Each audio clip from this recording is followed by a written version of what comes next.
to Oakland is. Oakland is spotlights movers, shakers, and image makers, people who make a difference every day in ordinary ways and in spectacular ways. Our guest today will address the topic, is public adult education in Oakland serving the community? One of our guests is the president of the American Federation of Teachers, Mrs. Anna Turetsky, but she also works with the California Federation Commission for Adult Education. Our second guest is Ms. Gwendolyn Bikis. Ms. Bikis is a teacher in the adult school and the career education. So I'd like to ask you, if we could start with you, Ms. Bikis, about this topic. Is public adult education in Oakland serving the community? That broad question. I think that right now, unfortunately, adult ed in Oakland doesn't have the resources to serve the community. If you were to ask what does adult ed do to serve the community, I think one of the most important aspects of what we do is the partnerships that we have with various agencies in Oakland. I have a short list of some of them. The City of Oakland Department of Human Services, yes. The Private Industry Council, Acts Full Gospel, the largest church in East Oakland, the Employment Development Department, who Ms. Turetsky works for along with Private Industry Council, FedEx, the Bread Project, trains people for bakery jobs, East Bay Asian Local Development Corporation, the GED Testing Service, the North Oakland Senior Center. This is just like a really, but you can see that it's kind of embedded in the life of a lot of the agencies of the community. Now these are adults like senior citizens who are ready to retire that take these courses? I have a wide range of students, and we've had a wide range of students. We have students who are learning English. We have students who are senior citizens who are taking computer classes so they can retrain for the workplace, if you can believe being 72 years old and retraining for the workplace. I can believe it. We have people who just recently got laid off. We know about the wave of industrial layoffs in Oakland, say, over the last 6 years. So resume development, job readiness workshops, all kinds of admin assistant classes, a wide range of things. So then, what is the concern at this point in time as it relates to all of those things you just described? State funding. The state funding, the bottom has fallen out of state funding. So therefore, will there be no teachers for adult ed? What they're talking about doing right now is eliminating the part-time adult ed teachers, what is the percentage of adult ed teachers that are part-time? We've gone from about 200 down to about 80. And so we're talking about the elimination of about 80. Elimination of 80. So then you will have how many left? Almost about 100? Only 65. 65. And I'll go into that with yes. Yes, the other because unit. it does sound like you're saying that you don't have full-time adult ed teachers. We do. We have what we call contracted teachers and part-time teachers. I've been both. Both. Equally targeted in both. But the part-time teachers, that doesn't mean that you're teaching 8 hours a day, maybe 6 hours a day, or up to 1,098 instructional hours per school year. And then part-time people have all different kind of schedules, all different number of hours per week, all different kinds of assignments. But I believe that without that, if those teachers are laid off, it's kind of like trying to walk on one leg. Mm-hmm. Well, Ms. Turetsky, as the president of the American Federation of Teachers, Local 771. Local 771, the local. Right. And, oh, well, then that means you're really the one for the Oakland Unified School District. For the part-time hourly teachers, part-time. yes. And then you're on you're the commission for California. I'm the chair of the Adult Ed Commission for Well, tell us what you wish to share as relates to something called the budget, 2009 budget. Yes, well, what Gwen was speaking about, the budget falling apart. In February of 2009, there was a trailer bill it was SBX 3.4, and what that bill said is well, there were numerous changes to the law in the K-12 district, and to mitigate the effects of those major cuts in the K-12 district, the bill specified of what they called flexibility to the adult ed budget. Prior to February 2009, we were guaranteed a revenue stream, and that stream was based on daily attendance of our students. And what this budget did was gave the local educational agencies the choice to use that money in any way they saw fit for any educational program in the K-12. So it made for competition between the K-12 and adult education, because now this fund was no longer dedicated to adult ed. Also, it's no longer part of the daily attendance, so that what the revenue limit was in 07-08, the district will now get that same revenue every year through 2012-13, whether or not they have an adult ed program at all. So this did three things. First of all, we no longer count daily attendance. So whether we have 5 adult ed students or 3 million, it would be the same amount. 2, it gives the district full right and flexibility to do whatever they wish with that money. And thirdly, it's given them the ability to close down adult ed programs entirely. And this is what's happening across the state. There's some programs being eliminated, and most others are being significantly reduced. Now, there's something called the community college, and there was a time when some kind of partnerships were trying to be established, whereby the way of counting attendance, but also in terms of the resources. Is there a partnership going on with community colleges at all? Well, yes, and no. We do have partnerships, but not in terms of joint funding. We have completely different funding streams. There are only, I think, about 3 community colleges in California that provide adult education in non-credit classes, which means they address all the remedial students, the E.S.L. students, the ones that are not able to fit into the regular classes. And so those are San Francisco Community College and San Diego Community College, and Glendale Community College has a smaller non-credit program.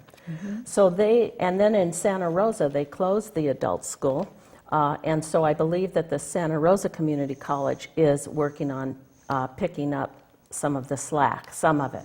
But they are hurting funding-wise as well. And they are reducing their programs and classes offered in all the community colleges. I know that San Francisco Community College and Peralta Community Colleges are not offering summer school, as well as Oakland Adult is no longer offering summer school, and many other. I see. So that's with the efforts that are also collaborations with the high schools, because some high school students go to the community college also. So those partnerships, will those be eliminated as well? No, there are programs, and we hope that in the future there will be more programs developed, more partnerships for high school students, and there are some now, even in Oakland. Preparing high school students for careers and apprenticeships, and that's done in partnership with the community college. However, the budgets are in such bad trouble right now that we're all hurting, and so are you working with any of the legislators like Assemblyman Sondre Swanson and others to look at the funding equity issues? Yes, and I want to really commend Assemblyman Swanson. He's been heroic in his efforts. He was one of the 3 assembly members that stood up against this cut, this education budget cut, and lost his chair as a result of it. Hopefully he will regain some, but he hasn't lost any respect from all of us. He was the chair of the... I think it was something the to do with budget. education? I think or the budget or something? Labor, I forgot. Labor. And he and Assemblymember Furtani and also Mendoza stood up against these horrible budget cuts. This is a time of need for education in this country, and it seems as though the parent and family responsibility is so important because sometimes children are motivated by their parents who value education, the joy of learning by adults themselves. They have to be role models for themselves. In fact, when I worked with the Berkeley Unified School District as a junior high teacher, I often felt the need for adult education. And so I was always a strong advocate for it. And in addition, we had some of our meetings at the adult ed school, and we did workshops for teachers, for parents, so that they could get credit for some of the work they were doing. But we also did it so that they could begin to be partners in the school and to be advocates for their children. So I really think there's something that's going awry, because there used to be a strong advocacy for adult education. I remember here at Berkeley High, when I came here from Texas, we knew that adults kept going to school. They went to the adult school. And so I thought that happened, and I know it happened in Oakland for a long time as well. So I'm just thinking maybe there's a need for a reactivation of parents about education for themselves. Are you beginning to work on that, the two of you? We are. We actually had a full program called CBET, Community-Based English Training. I see. Now, this is exactly what you're talking about, and there are studies that have shown that school-age children increase their scores. They also improve faster than their counterparts when their parents are in school. And in CBET, we have had classes that are within the elementary school sites where the children are in school, or even babies can come with their parents while their parents learn English. Yes. Unfortunately, this is being cut. And it's being cut across the state, not only in Oakland. This is something that we're asking the community to really step up to the plate. We need all the community members to call the school districts, to call their assembly members, to call their state legislators, and insist that education budget be reinstated, and that the damage done by eliminating these programs is going to have a gigantic impact on Oakland. I think that in terms of the nation as a whole, this is a good time for this advocacy work to be motivated, so that people who watch this particular show might want to join in, because I know that the obesity issue, the health issues, but also the work that's being done in New York with the Harlem Zone, which is about baby college, where mothers who are expecting the baby go to college, or they go to school. And it's a regular school where the children go, but the parents are going so that they, before the baby is born, they are also thinking about that baby going to college, but themselves as parents learning how to be advocates for themselves.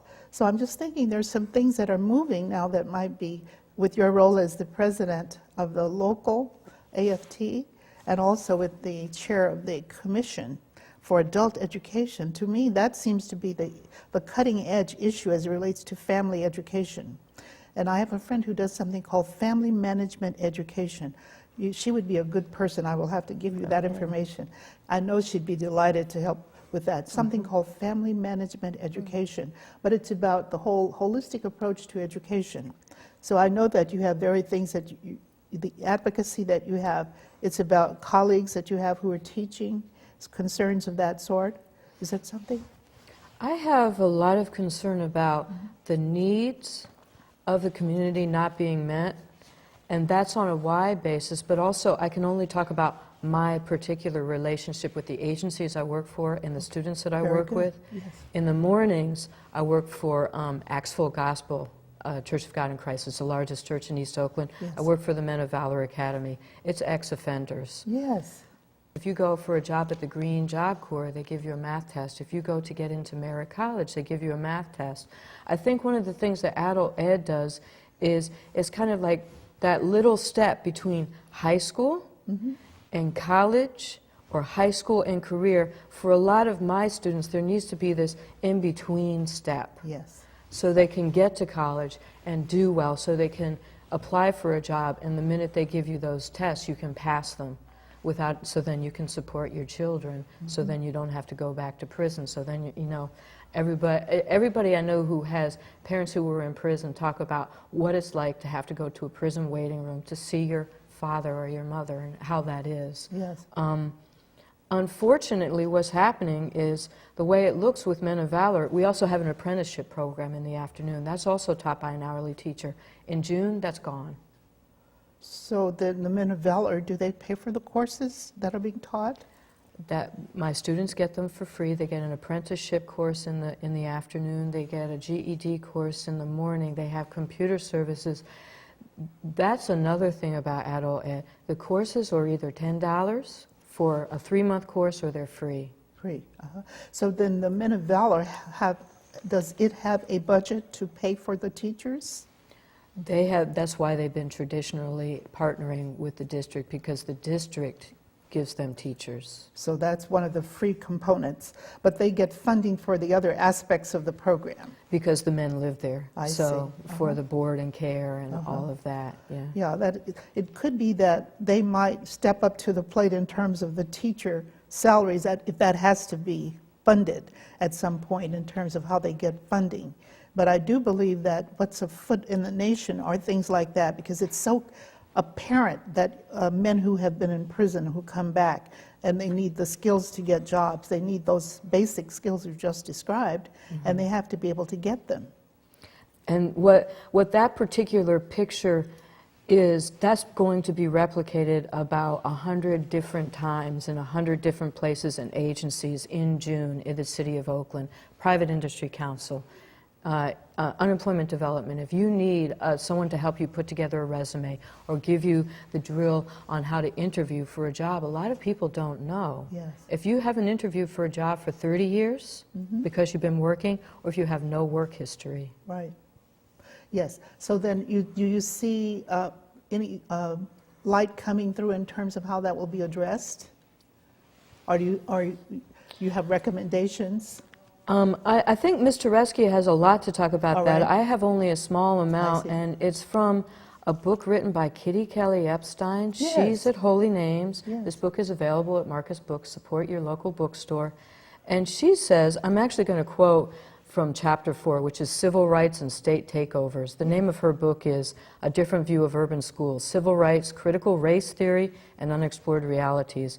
And in Chapter 4, she says, this review says that Epstein explores a nationwide struggle occurring in predominantly low-income African-American and Latino school districts. She shows that despite the gains made in integrating school boards and diversifying local control, state governments found a new way to disenfranchise the people of urban cities by using falling test scores and financial crises to wrangle away their elected control. She argues that state takeovers do not occur until the late 80s, and that they can be avoided when the community knows what's happening. Exactly. So this show should hopefully you should get some phone calls if you need help from the community. How would they reach you? They can call the AFT 771 at area code 510-523-5261. That's 523-5261. And I'd also like to let people know what's actually happening in Oakland School District with the adult ed teachers, All right. the workforce. Thank you. Because it addresses all of your questions, how we're going to serve the community and how we're going to offer these classes. Unfortunately, we are going down in numbers of teachers, classes, sites, so that we will not be able to address the need unless the community rises up. It always depends on the community members. The squeaky wheel gets the grease. Yes. If there's no squeaky wheel, we have no movement and no demand to offer these classes in this crisis. Some people, it seems like they've kind of just laid down and accepted what's happening, and it's not acceptable, it's intolerable. Right now, years ago we had about 26,000 students, and Often the community thinks adult ed addresses maybe pottery classes or French classes. In urban cities like Oakland, the majority of the students are the most in need. They're mostly those that don't have the job skills and they don't have the language skills, and they are coming to school to either get their high school diploma, to learn enough English to help their children so that when their children come home, they can offer some assistance. When they go to the doctor, they don't need the children interpreting for them in a very uncomfortable, embarrassing situation, so that they can navigate the system themselves, so that they won't be embarrassed to their children when they can't read the same books that the child is reading. So what's happening now, due to this budget crisis or cut, is that we are going down from 265 teachers, which we had before, and about 26,000 students. We were cut 120 part-time teachers, who are the majority of the workforce in the adult ed, down to now we are told and have been informed that we will no longer have any positions in Oakland as of July 1st, 2000. What are we? 2010. 10. So this is critical. This is awful. This is so that the classes cannot be offered. So we will have, there are about 64 full-time teachers in Oakland. That means that they will reduce from what we have now, about 15,000 students, down to maybe 7,000 students or fewer. This is not even going to accommodate the returnees that have been incarcerated, Yes. that Gwen was talking about. Yes. You know, as you know, they've taken the word rehabilitation out of the penal code when you're incarcerated now. So there is no rehabilitation in these penal systems now. We are the only agency that can provide the basic level education for people who want to get a second chance or a third chance. If they have nowhere to come, we're looking at crime increasing, which Oakland already exceeds the national average. We're looking at very little control. As you speak, I'm thinking about the Men of Valor program that you mentioned. That's one of the agencies that serves previously incarcerated men. It is and men. then I'm thinking Congresswoman Barbara Lee might need to know as well. Have you contacted her? She knows about the education dilemma that we're facing Does she? right now. Yes, she does, and we'll continue to stay in touch with her. Right, And, because she has been, she's doing things like expungement summits to help men who have been incarcerated to get back into, to have their records cleared in order to go to school. So the youth that, the young people or adults that go through the Men of Valor, do they have any issues that you have to help them get their status back in shape as well? The records expunge. Actually, we have a mixture of young guys I see. and old guys, OGs, and young Gs. They do have to. They do have the record expungement, and not a lot of ex-felons know about that. A lot of ex-felons also don't know that if you go through the federal system and you get out, you can be bonded. You're bondable. They need to know things like that, basic rights, Yes. things like that. All right. Yeah. Yes, so then it could be that collaborating more closely with the Congresswoman Barbara Lee's office in terms of the details of what you need to offer, and then also mobilizing people who to come and work with you. And do you have meetings or that you're putting together? I think that the problem is the funding. Funding. We know how to put programs together. We've had programs. We have lots of ingenious people in Oakland. Yes. We have lots of, if you started the program with movers and shakers, Yes. we don't have the money. Right. And we don't have the priorities and within the educational system, because the funding now is going to the K-12. All right. And that's where it's determined, and people have forgotten that if you cut off the arms of the parents can't hug their child. Yes. They have forgotten that families and parents are extensions of their children's lives, and about 50% of the influence happens at home and in community. That's right. 50% in the classroom. The priorities are out of whack, and we need to, again, come forward, and everybody needs to write their their legislators, but more than even that, Yes. people need to get out on the streets and need to be carrying signs and walking and staging walkouts and sit-ins. And I think that this is the beginning of a movement for public education. Public education. Yes, and I like the word adult education because so often I think adults are shortchanged because they feel their opportunity is over and it's just for the young people. But even the young people are suffering. So we need that multi-generational approach to education that said everybody needs to keep learning. And those who've been incarcerated, those who've had things happen to them that have set them in difficulties, they need this specific thing that adult schools provide. Community colleges are good as well, but it's about looking at the reality of the phone number that you gave. You may want to give it again and tell them to get in touch with the assemblyman, if you know their names again, and Congresswoman Barbara Lee. Could you share those numbers again? Sure. Our assemblyman, well, there are several, but we can contact Sandre Swanson in Oakland, Lonnie Hancock, who's our state senator. That's right. You can contact Nancy Skinner, who's has part of Oakland. Yes. Even call all of our city council members. All right. Call the school district, Yes. Oakland Unified School District. Our superintendent is Dr. Tony Smith. All right.